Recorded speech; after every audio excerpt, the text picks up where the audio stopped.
Hello everyone, this is Andrew. Welcome to Keen on America.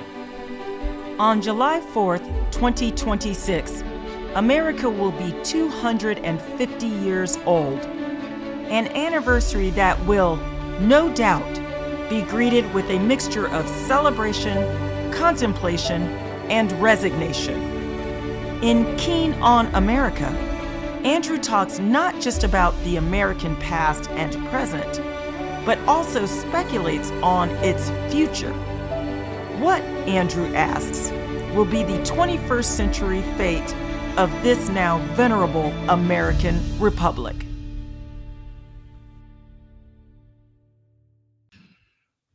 Hello everybody, it's Thursday, April the 17th, 2025.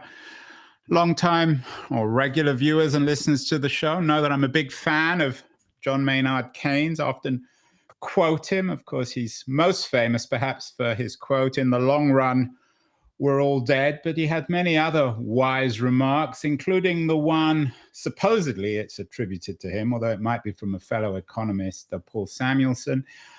Keynes famously said, "When the facts change, I change my mind." It's taken for granted, of course, but it assumes, I guess, that we could recognize the changing of facts. It suggests perhaps that we have, or ideally should have, flexible minds that are able to change in the face of changing facts. My guest today is a very distinguished young neuroscientist and the author of a book that's having a huge impact, The Ideological Brain, the Radical Science of Flexible Thinking. Leor Zmigrod is joining us from her home in North London. Leor, are you familiar with that Keynes quote?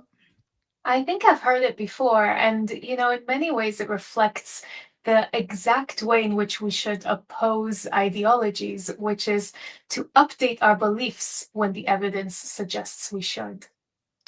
So, Leor, I talked about and I use this word carefully, I'm certainly anything but a neuroscientist, but Keynes suggests that we should have what? Plastic brains? Do our brains come in plastic form, or do we build them, make them plastic, perhaps through education? Is a brain hard or soft? Well, if you touched it, it would be somewhere in between. It's soft and a little hard. But in terms of the machinery of the brain, what we know is that all brains are just trying to predict and understand the world. It might not seem like that on the surface, but every brain is just really trying to have an accurate model of the world, because we all have these really predictive brains that try to map out reality and to be able to navigate reality in a profitable and fruitful way. And so we all have a baseline kind of sense that we should update our beliefs, that we should have an accurate representation of the world. But some of us are more flexible than others. So we lie on the kind of spectrum in terms of how rigid or how flexible we tend to think. Of course, often it comes down to facts. Some people might suggest about that Keynesian remark that we all have different attitudes towards facts. There are certain people around politically in the United States these days, Leor, and you don't need to, perhaps for me to spell out their names, who will always dispute the facts, who will always believe that either a fact is invented or that we're interpreting it wrong. Ultimately, isn't this a philosophical rather than a neuroscientific issue, or perhaps an ontological issue rather than a neuroscientific one? Why would it not be psychological? Why would it not be something rooted in the brain? In many ways, is there really a difference to a degree between the philosophical and the psychological? Because our philosophy should surely be based on how we tend to think, the errors and the kind of correct habits that we have in how we think about the world. So I'm not sure that I see there being such a massive distinction. Lots of work has been done on things like the narcissistic personality, Leor, which tends to lend itself perhaps to forms of ideology. What for you, and I know that this is a question that every interview will throw at you, what for you is ideology, and what's the opposite of ideology? Yes, thinking ideologically is thinking in a way that opposes evidence, because to be ideological is really to have kind of two main characteristics. One is to be thinking in a way that really embraces a doctrine, and this doctrine will have these absolutist descriptions of how the world works, and these prescriptions for how we should act and think and behave in that world. And alongside that doctrine that makes people very resistant to evidence, very resistant to change or counter arguments, there'll be this really passionate identity, this adherence to these exclusive identity groups. And so being ideological is being both, is having this very fixed doctrine and this fixed identity that makes you resistant to evidence, to the contrary of your ideological cause. But that also means that you can display really active hostility towards anyone who thinks differently. And that hostility can become violent, it can become quite injurious to yourself and to others if you believe in that ideology really passionately. And so thinking ideologically is thinking in that way that is very black and white, very fixed, very tied to a particular causal narrative about the world, and unwilling to update your beliefs in response to facts and evidence. And so that also allows us to think about what it means to think non-ideologically, maybe anti-ideologically, and we can talk about that later too, which is to see evidence, update your beliefs in response to evidence, and to think in a way that is open rather than closed, in a way that doesn't subscribe to harsh moralities or harsh identity categories, and see other human beings as human beings rather than instruments in a kind of grand scheme. Yeah, anti-ideological perhaps suggests that we are in some way or other calculating machines when it comes to beliefs. But isn't there something attractively human, Leor, about ideology, about believing in something? Throughout most of our history as a species, we've been, for better or worse, ideological. We've believed in gods. We've believed in mystery. We've mostly believed in mythology. But isn't that what makes us human? I mean, many pessimistic late 19th, early 20th century thinkers, philosophers, sociologists, historians, Nietzsche and Weber in particular came to mind, suggested that when we lose our, so to speak, ideology, we lose whatever it means to be human. Well, I don't know if Nietzsche thought that when we lose our ideology, we lose what it means to be human, because in many ways, he wanted people to shed moralities that were kind of thrown at them and forced upon them. And I think that in many of his writings, sometimes he writes about it as against morality, but I really actually think he's talking about going against ideology as a kind of experience that closes you off from direct experience of the world. And although he talked about what happens when people lose ideological narratives and frameworks, and that leads to this major existential crisis, I don't think that he thought that we wouldn't be human without ideologies. And in many ways, in my book, The Ideological Brain, I look at what makes ideology so seductive, because they really seem to satisfy our brain's needs to understand the world, to predict the world, to belong to a group of people who sees the world in a similar way. And so I've talked about a kind of magnetism between these ideological myths and the very nature of the human brain, which is predictive, communicative, social. And that's what makes ideologies so tempting, but also what makes them really dangerous. And we all love tempting, dangerous things, Leor, don't we? Unfortunately, we do. But that doesn't mean that we have to either succumb to them or that we have no choice otherwise.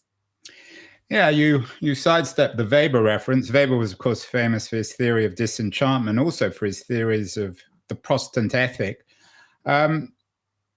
Is this, to sort of borrow maybe from some mythologies of antiquity, is there something dangerous about ideology, that we need all our self-control, all our Keynesian rationality to fight? It reminds me of that Greek myth of tying a sailor down so that he won't be seduced by any siren song. That's right. I think that in order to kind of fight all those pressures to think in a more rigid way, in a more kind of predetermined essentialist way, we really have to gather all our cognitive resources. And in a lot of the experiments that I've run, I've looked at how, if we go back to that spectrum of cognitive flexibility and rigidity, that the people who are most cognitively flexible in how they approach the world and how they problem solve, even in kind of everyday situations, that that cognitive flexibility is a huge resilience factor, a huge protective factor against thinking in ideological and authoritarian ways. So it's a kind of, maybe not a Protestant ethic, but a scientific ethic that you're presenting, of self-control, of not falling for the mythology of belief. To a degree, but it's also much more grounded in cognitive science and kind of modern psychological and neuroscientific concepts, because sometimes it's easy from a sociological perspective to kind of, or a philosophical perspective, to make these big pronouncements about what it looks like to gravitate to adopt and embrace these ideologies. But actually, what I show in the book is that actually measuring people's psychological traits, their unconscious processes, is a hugely influential tool for us to kind of tackle some of the philosophical misconceptions, or just even linguistic kind of folk theories that we have about what it means for a person to be immersed in an ideology. And one of the kind of most interesting cases of this is obviously in Hannah Arendt's book, The Origin of Totalitarianism, and in how she writes about Eichmann in Jerusalem. And although she was one of the most astute thinkers about how totalitarianism affects individuals, societies, and its origins, she also really thought, and this was most clear in Eichmann in Jerusalem, that there was a kind of banality to it, that really when she characterized this architect of the genocide, she was thinking that he just had this inability to think. It was sheer mindlessness, sheer thoughtlessness that characterized him, is what she wrote. And by actually using neuroscience, psychology, and cognitive science, we can really start to pin down what makes people gravitate towards those ideologies, and also how being immersed in these very rigid and authoritarian structures can be an experience that can actually shape the brain and the body of the believer. Yeah, it's really interesting. You bring up Arendt and Eichmann. Her famous book about Eichmann and the banality of evil has, of course, had an enormous impact.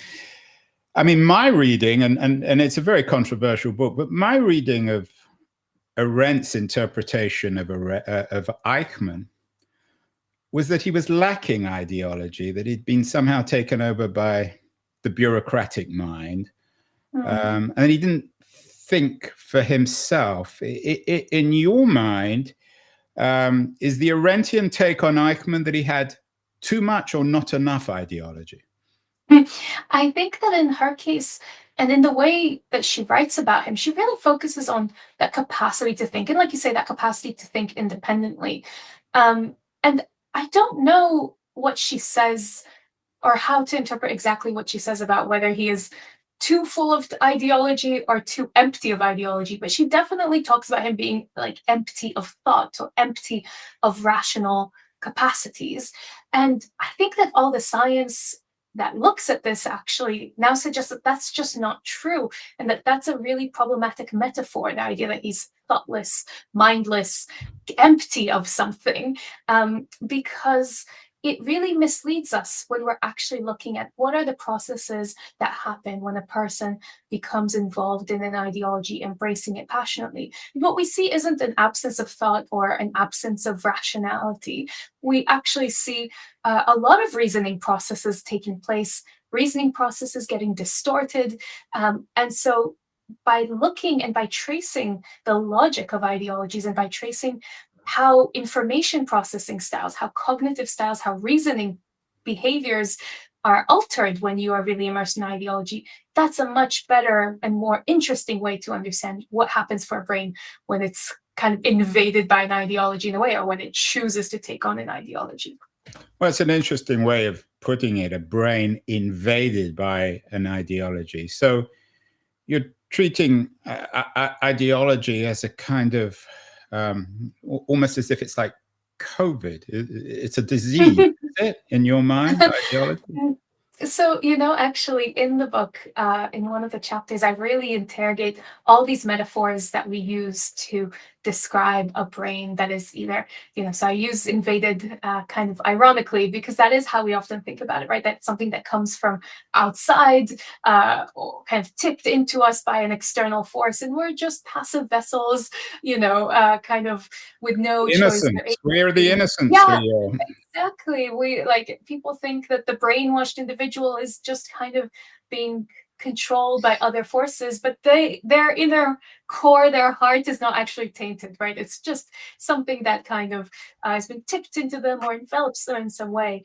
And I really go in the book to challenge those metaphors that we use and the assumptions behind them, right? Because it has this notion that the mind is a kind of container that you can put things in and take things out of, and that's not how a mind works. It's a much more complicated process of processing information, developing strong beliefs, seeing how evidence can shift our beliefs in one way or another, and that the way in which we reason, the way in which we take information, process it, and come to form decisions is much more dynamic and much more active. And we can really see how the most ideological thinkers tend to think in the most rigid ways, regardless of what they're thinking about. So it's not just that they are rigid in politics, but then really flexible in everything else.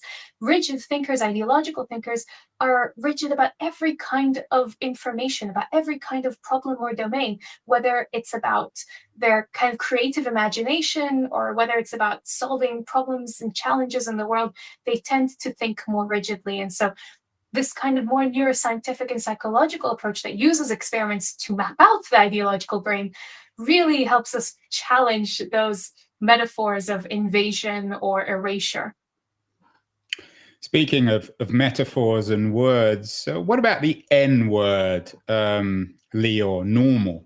Are you suggesting, and I know you write in your book about ideologues like bin Laden, the MAGA movement, Stalin, Hitler, are you suggesting that all of them in their own different ways, that their brains at least aren't normal? Or is that the wrong word to use? Yeah, I'm not sure if it's exactly the best word to use because definitions of normal are often relative, often changing, and who has a normal brain? We don't know. So I think that what's more interesting is to think about what what would their what would their brains look like. But for me, what's more interesting is what would their followers' brains look like. And what we see with these experiments in psychology and neuroscience is that the brains of really rigid ideologues, really passionate believers, are they're on a spectrum with everyone else. It's not a kind of clear binary of like there is the very kind of radical groups and everyone else. We're all on a spectrum and it's a continuum. And their brains have particular emotional kind of traits and vulnerabilities of reason and logic, and also even neurobiological differences. There have been these experiments that look at what happens to people who have experienced traumatic brain injury, and you see that if they've experienced traumatic brain injury to particular areas of the prefrontal cortex, that's the area behind our forehead responsible for the most complicated decision making, when that area gets injured specifically, people become more radical. They will see radical statements and they will think that those are fine. And so we can really start to see how particular brain structures are related to people's really sacred values and the willingness that they have towards inflicting harm on others and committing violence in the name of their cause. Isn't there a sunny side to all this? I wonder, I'm sure you've been accused of this as well, that there is an ideology to your ideological brain or your reading of the brain. I mean, of course, I'm not going to support a Stalin, a Hitler, a bin Laden, some of the more extreme figures in the MAGA movement. But just as those people, for better or worse, have had their brains invaded, as you would put it, by naughty thoughts, irrational thoughts, unrealistic thoughts, wouldn't the same be true of artists? I mean, Nietzsche wrote about this, Van Gogh, Dostoevsky, that anything that flexible thinking is generally, it's not the best of things, particularly for a creative personality, a Beethoven, a Mozart, a Dostoevsky, a Van Gogh. That genius itself, and perhaps the Bin Ladens and the MAGA people aren't geniuses, but geniuses need to fight against the notion of flexible thinking. I don't think I agree, and I don't think that the philosophy Nietzsche, the existentialist, suggests that that's the case, because actually to be creative, to think outside the box, requires immense flexibility, immense adaptability, and immense capacity to see preconceived essences and break them apart. And what we find is that the most flexible thinkers tend to be the most creative thinkers as well. And so actually flexibility is hugely important for creative endeavors. And actually I'll read out something that a little part from the book where I talk about this, looking also at Sartre's ideas. And I write that our creative imagination is linked to our ideological imagination. A person with a flexible imagination is more likely to be flexible in evaluating ideological claims. Rigid imagination, rigid ideologies. And I quote, "What art and morality have in common is creation and invention," suggested the French philosopher Jean-Paul Sartre in his celebrated lecture, Existentialism is a Humanism. Has anyone ever blamed an artist for not following the rules of painting established a priori? Has anyone ever told an artist what sort of picture he should paint?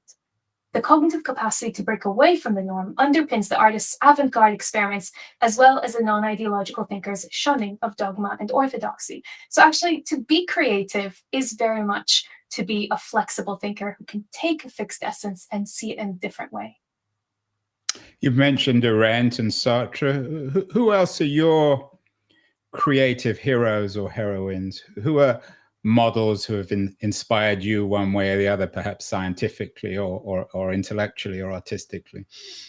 Well, one of the thinkers that I've been hugely influenced by is a very little known but very important thinker called Elsa Frankel-Barnzuk, who lived 80 years ago. And she was this incredible psychologist who she grew up in Vienna and had to escape in 1938 as a result of the Nazi regime. And she escaped to Berkeley with a colleague. Just over the bay. I used to live there. So as most Europeans, when they escaped Europe, they ended up in Berkeley one way or the other. That's right. And Berkeley became a kind of haven for her, but it also became a place where she could study what makes children in particular adopt certain prejudices. And she ran these incredible studies that even by today's standards would be impressive, because they involved thousands and thousands of participants. And she basically had this very audacious claim, asking whether actually we could ask children about their prejudices, and whether by looking at the way that children think, how they solve problems, how they perceive the environment around them, whether that would be a way to see who might be a potential fascist, which was obviously a question that she was very passionate about in the 1940s. And so she started conducting these studies, and in the book, I interweave some of the interviews that she ran with these children, which are absolutely fascinating, because although at first glance we might think, well, what could children possibly say about ideologies? In fact, when you ask them, they seem to say a whole lot, and you can really see what children are the most prejudiced, the most xenophobic, and which children are actually quite liberal, quite unprejudiced, even very egalitarian in their worldviews. And so her early experiments about 80 years ago formed a huge inspiration for me, because she really wanted to see, well, could she, first of all, interview these children and find out about their prejudices, but most importantly, could she use the early versions of cognitive tasks and games to study basically what kinds of minds children have, who is the most flexible thinker, most adaptable thinker, and who is the most kind of narrow thinker who obsesses with cliches and struggles to think beyond their kind of ideological framework. And so she did these amazing interviews and studies with children that have kind of largely been forgotten. I mean, she ended up being a writer on a very famous book called The Authoritarian Personality, Yeah, she with the lead. co-authored it with, of course, Theodor Adorno, who was perhaps himself not always distinguished for his own flexible thinking. And in many ways, a lot of the credit went to Theodor Adorno. But as I kind of write about, I note in the book, in many ways, the experimental method to really look at the psychology of prejudice from an experimental perspective was really hers, because anyone who's read Theodor Adorno knows that he was very skeptical of a more kind of empirical scientific pursuit, and he probably shown best as a philosopher. Yeah, I mean, Adorno was infamous for not just his, maybe not so much authoritarian politics, but certainly in some ways his personality, his dismissal of jazz, and lots of other things. What kind of relationship did she have with Adorno? How did she end up co-writing the book with him? It's interesting because there's actually not a whole lot of archival material left to give us a sense of that relationship. And so she arrived in Berkeley. There were many other thinkers, psychologists, philosophers around that time. And I think that at the time there was funding by kind of American Jewish learned associations wanting to support thinkers who wanted to think about what could make a person authoritarian? Why did the Holocaust happen?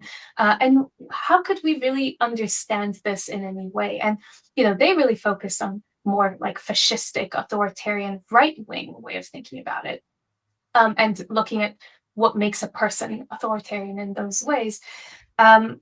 But in many ways, what we have now learned, and in many of the experiments I've run, is that I've seen that when I take some of these ideas, but I measure them with the new tools that we have in cognitive science, we see that it's not as simple as just the right being psychologically rigid and the left, the liberal left, being very psychologically flexible, which was the assumption at the time. What we actually see is that when we map out the whole political spectrum, from the very far right to the very far left, we can see and we measure people's cognitive flexibility using neutral, objective neuropsychological tasks. We find that actually, instead of the right being most rigid and left being most flexible, you can see that the extremes are the most rigid, and that people in the middle, more moderate, independent thinkers who are suspicious of kind of pre-established political parties, those tend to be the most flexible thinkers on a range of psychological tasks. In other words, we all want to be like Keynes and be able to change our mind. But the one thing, Leor, and again, I'm sure you've dealt with this question a million times, the one thing that you haven't addressed, at least in this conversation, is the world itself. You treat the brain or the mind as if it's somehow separate from the world, and that we're all rational, calculating machines. But the reality of the world is deeply disturbing. I mean, in one of your videos, you talk about bin Laden. I'm not justifying bin Laden, but of course he was responding to the decimation of the Middle East. Stalin, Hitler, I'm not justifying either of their behaviors, but they were responding to the catastrophe of the First World War, of the exploitation of Tsarism and all the rest of it. You're, and this might be not entirely accurate, but you're presenting the world as if it's somehow rational and balanced, and generally it isn't. I mean, in terms of the MAGA movement, of course, I'm not a big fan of Trump or MAGA. I don't suppose most of our audience is. I'm guessing you aren't either. But the impact of global capitalism on small town America has also decimated it. So how are brains, or how should brains respond to dramatic historical events without falling into ideology, particularly if those events have destructive impacts on your family, on your loved ones? Actually, thinking about a person, a brain, a person's interaction with the world is really fundamental to the book, because what I look at is how, okay, we have these psychological traits that might propel us towards certain ideologies, and that maybe being immersed in rigid and closed systems could be an experience that affects the brain back. But to understand all of that, we really have to understand the environment that a person is in. And so I go through several kinds of studies, experiments, case studies, where we see how the environment around the person really shapes the cognitive and psychological processes, and how those kinds of risk factors can turn into radical outcomes in some cases, but not in others. And one key way in which to think about these environmental factors is to think about stress, because stress is also such a physical, biological process. And what we find in countless experiments is that stressing the body out immediately rigidifies our thoughts. It narrows the way in which people think and approach the world. And that makes sense, because when you're stressed, you are trying to conserve resources, you're trying to navigate a world that feels more difficult. And so people become more cognitively rigid when they are put under stress. We even see that we can physically stress a body out by asking participants to put their hand in a bucket of ice water, and suddenly their whole kind of body responds in a stressful way, and we see that they are much less flexible. And when we kind of start to trace other types of stressors that aren't just putting your hand in a bucket of ice water, but are more chronic, larger kinds of stressors, such as feelings of social exclusion, feelings of scarcity, that you don't have enough resources or that there aren't enough resources going around, we see that brains become so much more rigid, so much more ideological, so much more authoritarian when they are put in that situation. So context and what kind of experiences and stressors a brain or a body are under is just a hugely fundamental factor for understanding what pushes people into these kind of spirals of extremism, and also for understanding how people can climb back out. So I wonder whether the real question then becomes, in stressful historical circumstances, you get, of course, your Bin Ladens, your Stalins, your Hitlers, your Trumps, but you also get your Mandelas, your Martin Luther Kings, your Jesus Christs, your Mahatma Gandhis.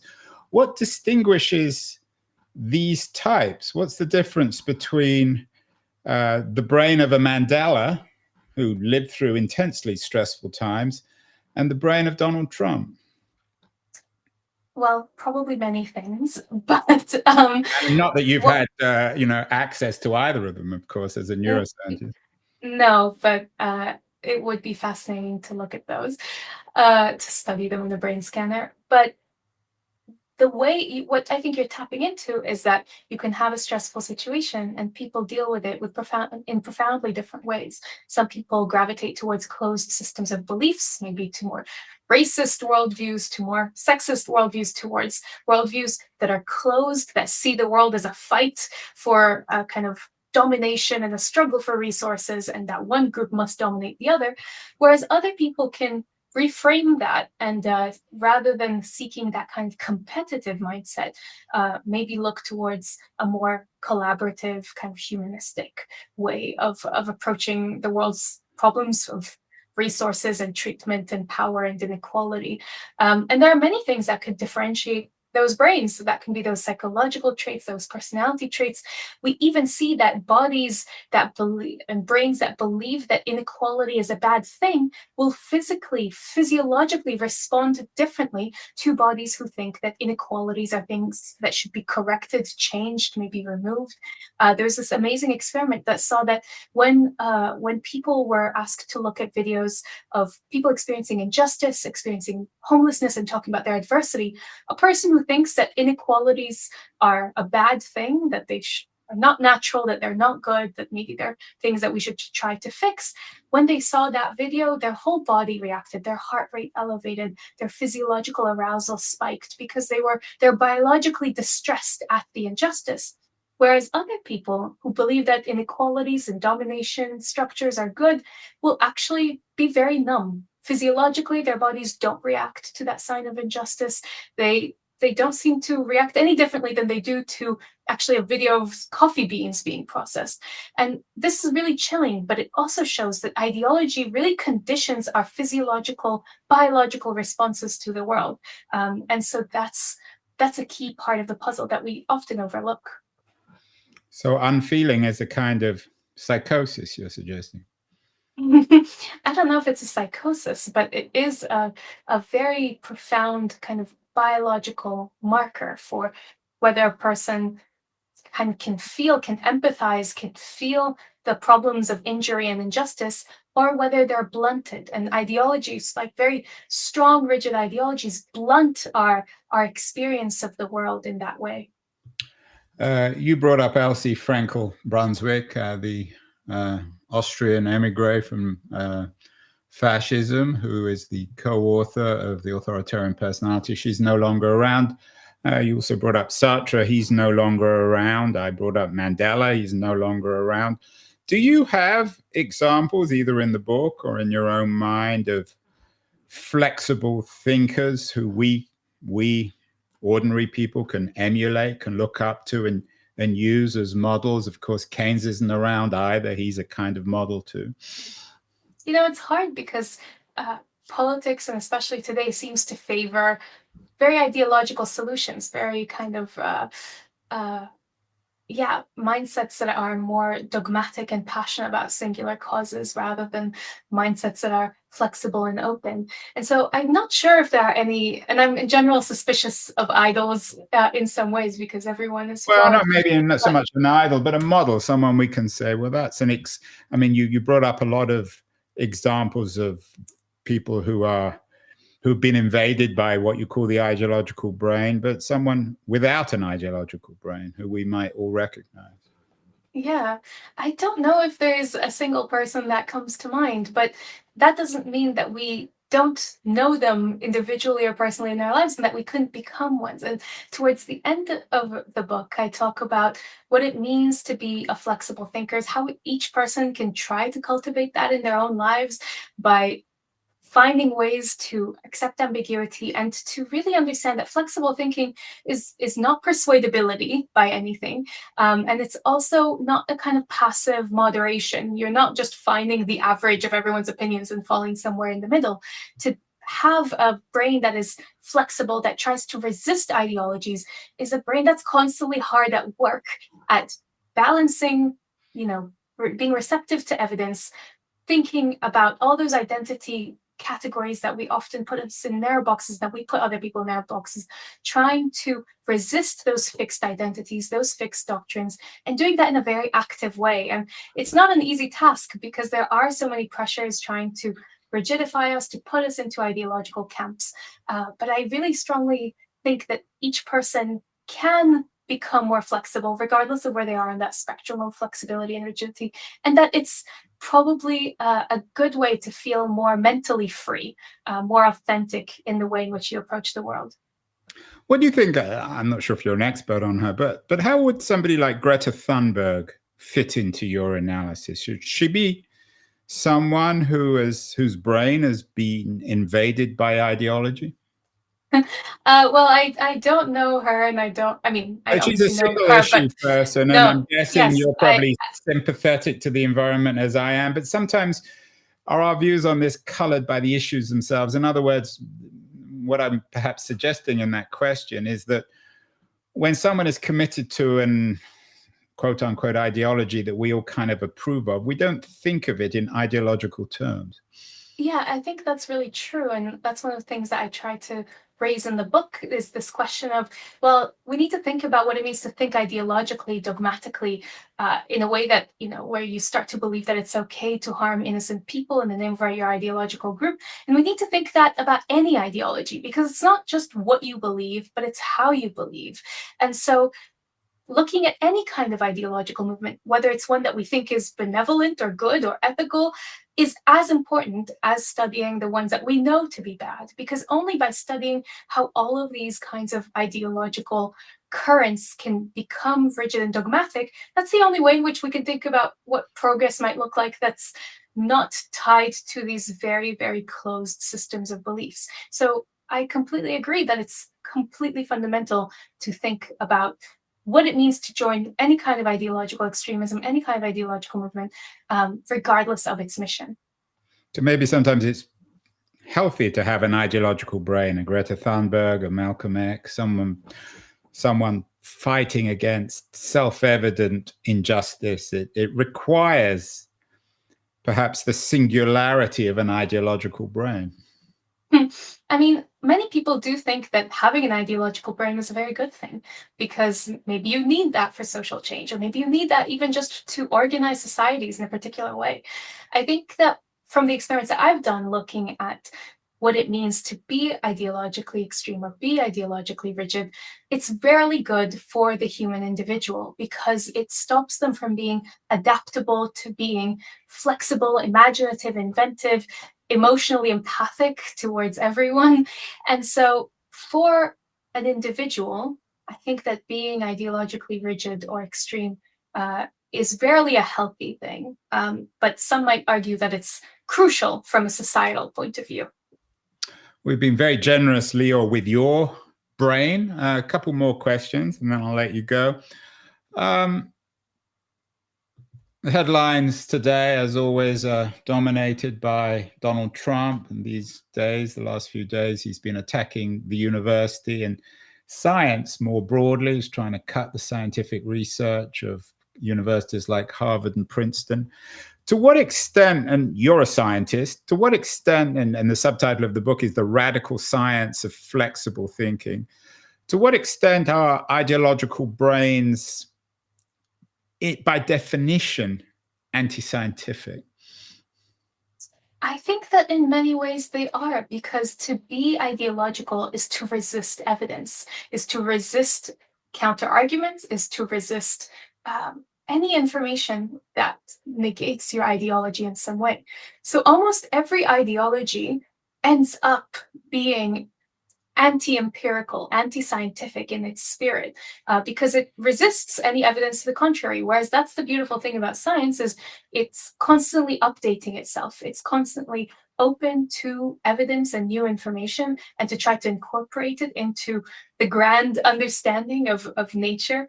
And so I think that that's right, that being ideological is in many ways fundamentally about being opposed to evidence.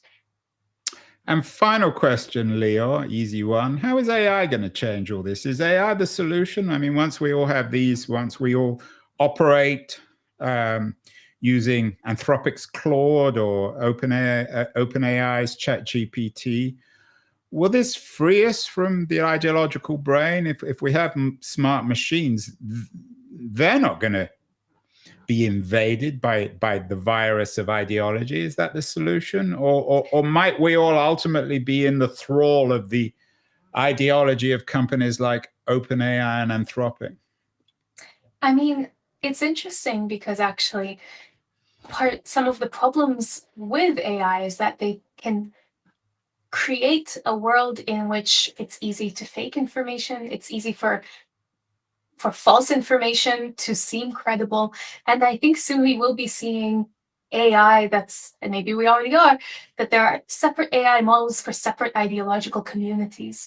And so I actually think in many ways AI is going to accelerate the problem of extremisms across the board, because it's going to create new tools by which to recruit people into extreme ideologies, and it's going to help blur the line between fact and fiction. That's why in the book, towards the end, I talk about what it means to be in digital environments that are very much radicalizing spaces, and why the way in which current free speech arguments are being used to eliminate safeguards, to eliminate kind of a good definition about what is evidence or not, what is true or not, is a huge problem. And that even any rational person in those kinds of digital spaces can become radicalized, can become ideologically extreme, because all those algorithms are actually trying to dysregulate us, to make us believe in more binary information and more emotionally volatile information. So I'm very concerned by where we're heading and how online spaces will become increasingly dangerous spaces.